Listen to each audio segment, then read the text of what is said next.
아마 이 생각을 하지 않고 교회를 나오다 보면은 어느 순간 내가 교회를 나올 본질적인 이유가 없구나라는 걸 발견하게 될 거예요.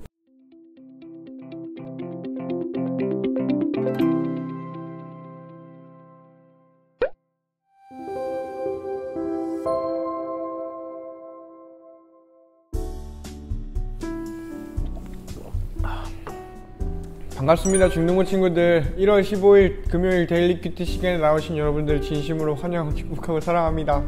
얘들아, 겁나 춥지 않니? 사실 전도사님이 오늘은 15일이 아니에요. 좀 더 일찍 찍고 있는데 오늘 좀 기록적인 한파가 있어서 아까 몇 개 찍었는데 도저히 추워서 안 되겠더라고. 그래서 옷을 좀 입고 왔어요. 여러분도 따뜻한 하루하루 한 주 한 주 보내고 있기를 바래요. 감기 조심하시고요. 안전하시고요. 그리고 진짜 건강한 거는 우리의 영도 건강한 거니까 우리 하나님 말씀 계속해서 뜯어먹고 건강해질 수 있는 여러분과 제가 됐으면 좋겠습니다. 우리 전도사님이 기도하고 오늘 큐티 이번 주에 마지막 평일에 함께하는 큐티 마무리할게요. 기도합니다. 사랑의 하나님 아버지, 감사합니다. 오늘 이렇게 추운 와중에도 우리가 따뜻함을 유지할 수 있는 것은 하나님의 은혜가 있기 때문이지 싶습니다. 하나님, 그 은혜를 말씀 속에서 만나고 경험하길 원하오니 오늘 함께하여 주시옵소서. 예수님 이름으로 기도합니다. 아멘. 자, 오늘 말씀 본문은 누가복음 6장 1절로 11절 말씀입니다. 안식일이란 말이야 라는 제목이에요. 되게 이거 제목이 예전엔 안 그런데 점점 뭔가 말투가 귀여워지고 있어. 그렇지 않나요? 안식일이란 말이야. 그래, 알았어. 자, 바리새파 사람들이 안식일을 해석하는 기준과 예수님이 안식일을 대하는 기준은 달랐대요. 안식일을 거룩하게 지키려면 예수님의 해석을 따라야 한다는 말이 나오네요. 우리 그것만 그냥 그렇구만 하고 넘어가면 될 것 같아? 함께 봅시다. 안식일의 주인은 예수님. 안식일에 예수님께서 밀밭 사이로 지나갔대. 제자들이 밀 이삭을 잘라서 손으로 비벼 먹었대. 그러자 몇몇 바리새파 사람들이 말한 거야. 어찌하여 너네는 안식일에 해서는 안 되는 일을 하니? 예수님께서 그들에게 대답했대. 너희들은 다윗과 그 부하들이 굶주렸을 때 다윗이 한 일을 읽어보지 못했냐? 다윗은 하나님의 집에 들어가서 제사장들 외에 그 누구도 먹어서는 안 되는 진설병을 먹고 자기 부하들에게도 주지 않았냐? 예수님께서는 바리새파 사람들에게 말씀하셨습니다. 인자는 안식일의 주인이다. 안식일의 핵심은 회복이라는 이야기네요. 또 다른 안식일에 예수께서 한 회당에 가셔서 가르치고 계셨대. 거기에는 오른손이 오그라든 사람이 있었어요. 율법학자들과 바리새파 사람들이 예수님께서 안식일에 사람을 고치는지 보기 위해 살피고 있었대. 그들은 예수님을 고소할 거리를 찾고 있었던 거야. 그러니까 노리고 있었던 거죠. 그래서 예수님께서 그들의 생각을 아시고, 예수님은 내가 노려지고 있는 걸 알매도 불구하고 손이 오그라든 사람에게 말씀했어요. 일어나 앞으로 나와라. 그러자 그 사람이 일어나 앞으로 나왔습니다. 예수께서 말씀하셨습니다. 너희에게 묻겠다. 안식일에 선한 일을 하는 것이 옳으냐, 악한 일을 하는 것이 옳으냐, 생명을 살리는 것이 옳으냐, 죽이는 것이 옳으냐? 예수께서 주위에 있는 사람들을 둘러보신 후에 그 사람들에게 말씀하셨습니다. 그 사람에게 말씀하셨습니다. 네 손을 내밀어라. 그 사람이 그렇게 하니 그의 손이 회복되었습니다. 그러자 그들은 화가 나서 예수님을 어떻게 처리할까 서로 의논하였습니다. 아멘. 이런 내용이네요. 좀 들어봤을 법한 이야기이긴 한데 뭔가 깊게 묵상해보기는 어려운 그런 내용이지 싶어요. 우리 함께 이번이 기회다 싶으니까 하나님 말씀 잘 여러분의 눈으로 보고 또 기억해볼 만한 거리들도 찾아봤으면 좋겠습니다. 시작!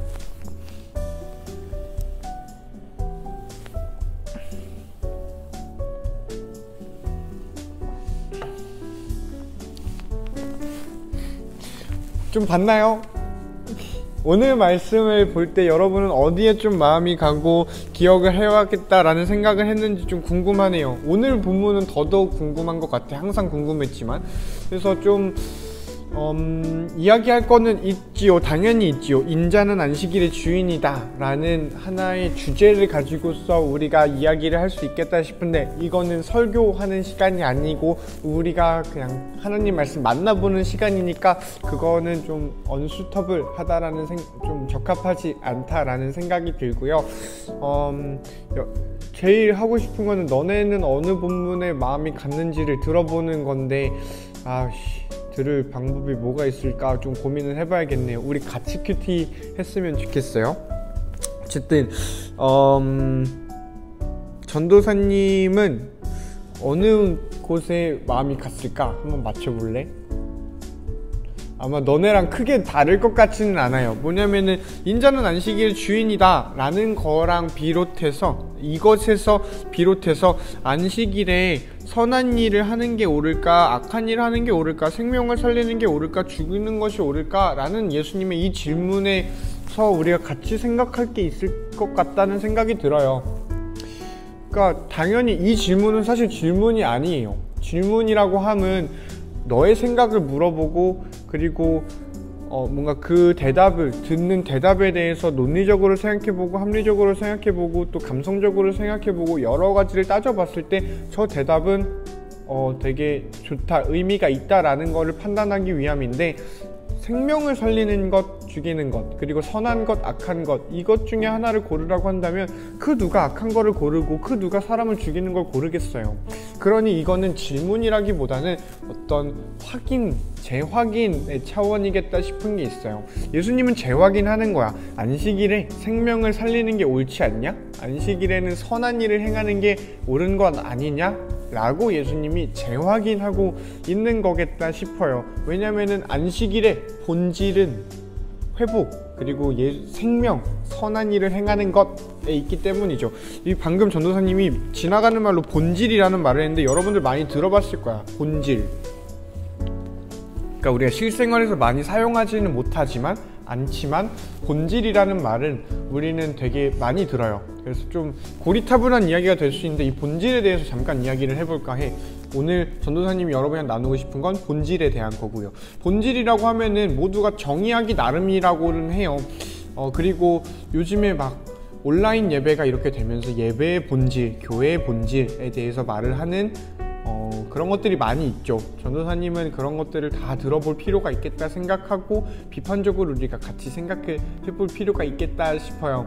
그런데 이 본질이라는 단어 자체에 대해서 생각을 우리가 안 안 하고 사용하는 경우가 있는 것 같아요. 그러니 이 본질에 대해서 먼저 좀 생각을 해봐야겠다 싶은 거죠. 본질이라는 단어가 그럼 무슨 뜻이냐에 대해서 이야기를 해봐야겠다 싶은 거지요. 안식일의 본질에 대해서 이야기를 한다면, 교회의 본질에 대해서 이야기를 한다면, 본질이라는 말을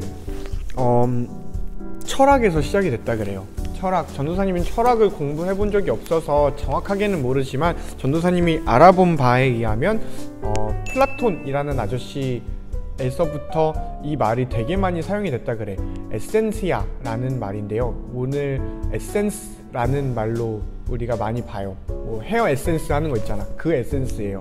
그래서 정말 본질적이다 라고 했을 때 그게 어떤 의미인가에 대해서 철학적으로 보통 이야기를 했는데, 얘들아 근데 이렇게 얘기해도 너무 어려운 거 아니니까 그냥 쫄지 말고 들어요. 근데 이 철학에 있어서 스피노자라는 아저씨가 있었어. 이 사람은 정말 대단한 철학자였거든. 이 스피노자라는 아저씨는 이 본질에 대해서 이렇게 얘기를 했어요. 정의를 이렇게 내린 거야. 그것이 없으면 그것이 아닌 것. 다시, 그것이 없으면 그것이 아닌 것. 이걸 본질이라 그랬어. 그러니까 교회가 없으면 교회의 본질이 없으면 교회가 아닌 것. 그랬을 때 이 본질이 뭔가. 안식일에 뭐가 없어. 그러면 안식일이 아닌 거야. 이 뭐가 없을 때 했을 때 이 뭐가 본질이다 라고 얘기를 했어요. 그러니까 커피에 뭐가 빠지면 커피가 아닌 것이 커피의 본질이고, 여기에 뭐가 들어갔을 때 커피가 됐다 했을 때 이 뭐가 들어간 것, 그게 커피의 본질이다 라는 거지요. 어떻게 보면 너무너무 당연한 말인데 우리가 생각해 본 적은 없었던 영역이겠다 싶어요. 그러니 오늘 본문에서 같이 생각해 볼 만한 거겠다 싶은 거지요. 안식일 혹은 교회, 예배, 이런 우리의 신앙을 지탱하고 있는 여러 가지에서 그게 빠지면 신앙이 아니게 되는 것, 그건 뭐가 있을까? 우리가 신앙생활을 하고 교회를 나오고 말씀을 듣고 찬양을 하고 기도를 하는 우리들의 이런 행동, 또 큐티를 하고 하나님 말씀을 만나는 이런 행동들에서 뭐가 빠지면 신앙이 아닌 걸까? 무엇이 빠지면 교회가 아닌 걸까? 무엇이 빠지면 큐티가 아니라 그냥 글 읽기가 되는 거고, 뭐가 빠지면 공동체가 아니라 그냥 어떤 놀이방이 되는 걸까? 설교를 듣는 거에서 무엇이 빠지면 하나님 말씀이 아니라 그냥 좋은 격언 듣는 시간이 되는 걸까에 대해서 생각을 해보면 좋겠다는 거죠. 전도사님은 나름의 답이 있어요. 나름의 답이 있어요. 물론 바뀌고 또 보완되고 발전할 것 같아요. 전도사님 오늘 생각하는 이 정답이 땅땅땅 된 정답이라고 생각하지는 않아요. 앞으로 더 발전할 것 같아. 발전이라기보다는 수정될 것 같아요. 수정되어야만 하고요. 그런데 이제 그거를 여러분이랑 나누기 전에 여러분이 생각했을 때 그 본질은 무엇인가에 대해서 오늘 말씀을 같이 보며 이야기를 해봤으면 좋겠다 싶은 것이 있는 거지요. 뭔 느낌인지 알겠죠? 그러니 좀 정리를 하면은 이런 거예요. 안식일은 무엇을 하는 날인가? 교회는 무엇을 하는 날인가? 예배드리는 날 우리가 살아가는 일상의 신앙은 어떤 것인가에 대해서 그 본질을 우리가 생각해보면 좋겠다 하는 거예요. 그것이 없을 때 그것이 아닌 것, 이 본질이라면 우리의 신앙의 본질, 여러분이 교회를 다니는 거의 본질, 그거는 여러분에게 무엇인가요? 그거를 언젠가 한 번쯤 생각을 해봐야 될 거거든. 아마 이 생각을 하지 않고 교회를 나오다 보면은 어느 순간 내가 교회를 나올 본질적인 이유가 없구나라는 걸 발견하게 될 거예요. 발견이라기보다는 그런 결과로 나아갈 수밖에 없겠다 싶어요. 왜냐면은 이유가 없었던 거거든. 본질을 우리가 확인하지 못한다면. 그런 차원에서 오늘 한번 말이 나온 김에 이 말씀 안에서 나타난 교회의 본질은 무엇인지 여러분이 한번 발견하고 질문해봤으면 좋겠고요. 설령 오늘 발견하지 못한다 하더라도 우리가 앞으로 함께하는 3년, 2년, 1년의 시간 동안 좀 발견해 같이 찾아보는 그런 꽃길을 걸어가고 좁은 길을 걸어가는 너랑 내가 또 선생님들이 우리 모두가 됐으면 좋겠어요. 안식일이 주일이랑 오늘날의 주일이랑 쌤쌤은 아닐 거예요. 뭔가 안식일이 가지는 특별한 어떤 의미가 있기 때문에. 그러나 예배가 드려진다라는 어떤 의미의 연장에서는 안식일은 주일이다 라고 할 수 있는 부분이 없지 않아 있는 것 같아요. 전도사님은 그렇게 생각해. 완전 똑같은 건 아닌데 오늘날 주일이 안식일의 기능을 어느 정도 하고 있다 라고 보고요. 그리고 평일도 여전히 우리에겐 안식일이라고 전도사님은 생각을 해요. 그런 의미에서 우리가 주일 예배를 기다리고 있는, 이제 이틀 뒤면 금요일, 토요일, 주일이잖아요. 이틀 뒤면 안식일에, 거룩한 안식일에 우리가 같이 예배할 거예요. 그러니 그 예배를 사모하는 마음으로 우리가 이 본문 다시 한번 천천히 읽어보고 그 의미를 질문해보고 발견하는 너가 되기를 다시 한번 진심으로 축복하고요. 그런 과정들이 꽃길을 한 걸음을 내딛는 과정이지 싶어요. 우리 같이 꽃길만 걷는 중등부 됐으면 좋겠습니다. 추우니까 조심하고 안녕.